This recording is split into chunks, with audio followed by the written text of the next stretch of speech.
Hi and welcome to the farmhouse. I'm Deanne from Hummingbird Acres, and we got some rain last night, so I've got to do some work on our tomatoes. We have a few that we haven't tied up yet, so I figured I would take you guys along and show you our tomatoes and our trellis walls.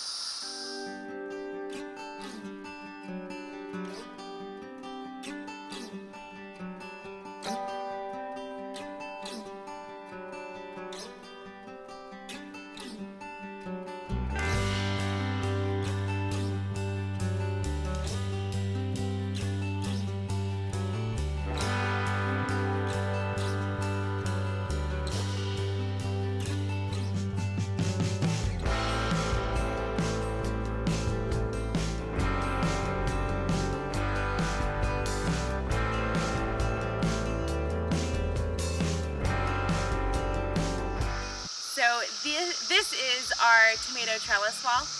We built it using T-posts. So we did T-post and cattle panels. So the way this works is it's a 16-foot cattle panel, and we put a T-post, 3 T-posts per cattle panel. And then we had to overlap some because the flower bed is longer. So I'm gonna show you a little closer look at it. So here you can see we put the T-post in the ground first, and then they're in about 18 inches into the ground. These T-posts we got at Tractor Supply. I will put a link below for them, and then the cattle panels are also from Tractor Supply, and I can put a link for those as well. So we put all the T-posts in, and then we lifted up the cattle panel and then attached it using just zip ties. These are black zip ties. They have UV protection. We don't expect them to last too many seasons, but we hope that they will last at least this season. There are 31 tomato plants in here, and basically the goal is, as the tomatoes grow, we will tie them to the trellis, prune them to give them air and circulation, and harvest lots of tomatoes.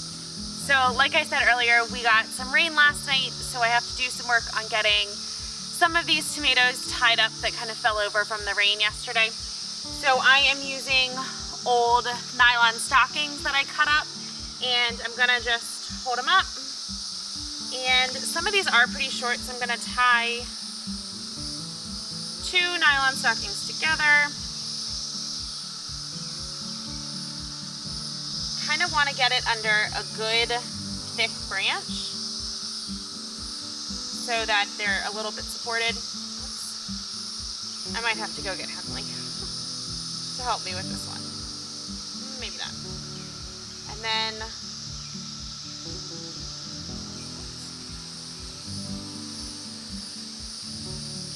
just gonna tie it up so it keeps it off the ground, and then as they grow more, might remove this tie and do a different one, but right now this is going to keep it just up off the ground. So,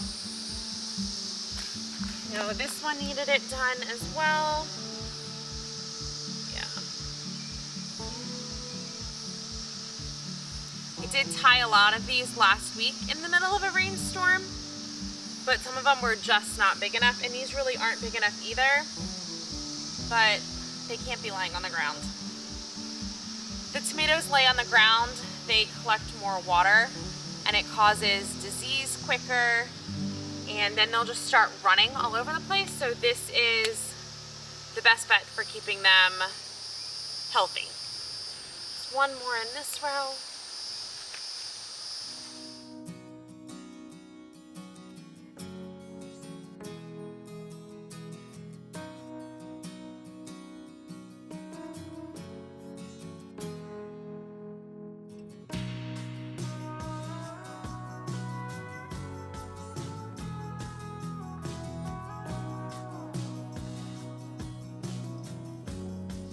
So that's all for the outside. Now I've got to go inside. When we planned this tomato garden, we knew we wanted as many tomato plants as possible. And the best way to do that was to do 2 long rows with a walkway down the middle. And our original plan was to put pavers down the middle so we could walk. And when I was researching different things about gardening, I saw somebody use the black landscaping mesh to keep the weeds down, and we use that in the flower beds or in the flower gardens. And I was like, why don't we do that for the tomatoes too? It would just save us so much time on weeding. And at first Jamie was like, no, no, no. And then he actually saw it and he was like, oh yeah. And then even today, this morning, as we were walking through the gardens, he was like, I feel like the black paper or the black landscaping mesh is cheating. We don't weed like anything. And I was like, I know, isn't it great? So if you are interested in doing landscaping mesh in your garden, I will link the mesh that we use below. And hopefully here soon, I will show you guys how we lay it all out. So.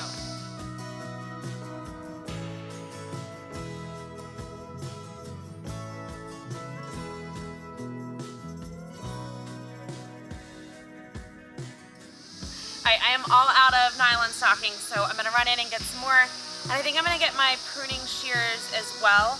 I noticed that this plant here has some lower branches that have some sun damage on it, so I wanna clip them off.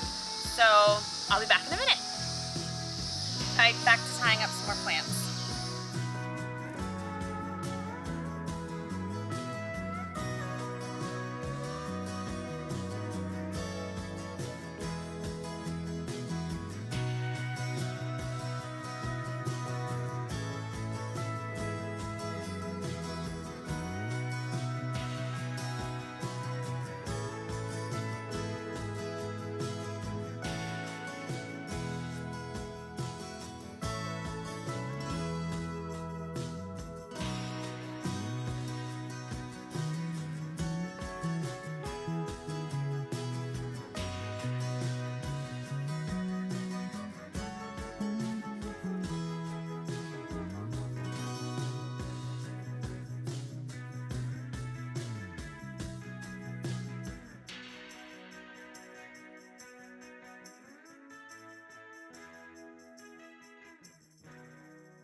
So I got all of the tomatoes that were laying down tied up, and now I'm gonna go back and I'm gonna be pretty ruthless and just getting the rest of these tied up and pruned. Our goal is really to have one main stalk that goes up, and then once it gets up to the trellis, then it can start branching off. We really want to keep as much airflow as possible to help with the disease and all of that. So I'm gonna be kind of mean and cut off a lot, but in the end, it will help and give us a better crop of tomatoes.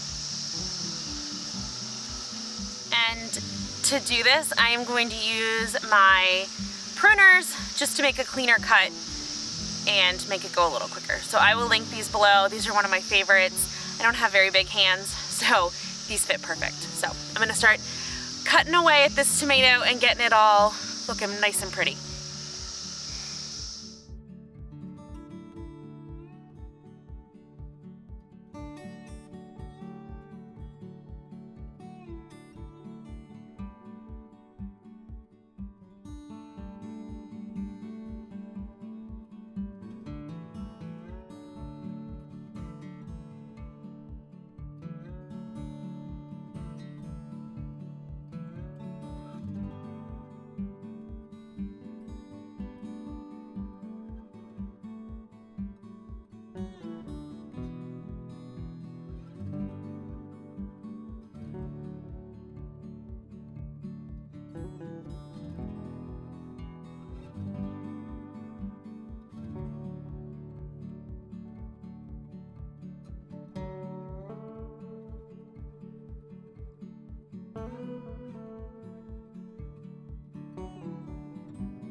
I got the most of the outside wall done and all cleaned up, so now I'm gonna work on the inside wall. But I wanted to thank you guys for hanging out with me today at the farmhouse, and I hope to see you next time. And if you have a comment or have any questions about what we're doing here at the farmhouse, please leave a comment below. Please like this video and subscribe to our channel for our everyday ventures around the homestead and all of our projects. I'll talk to you guys soon. Bye.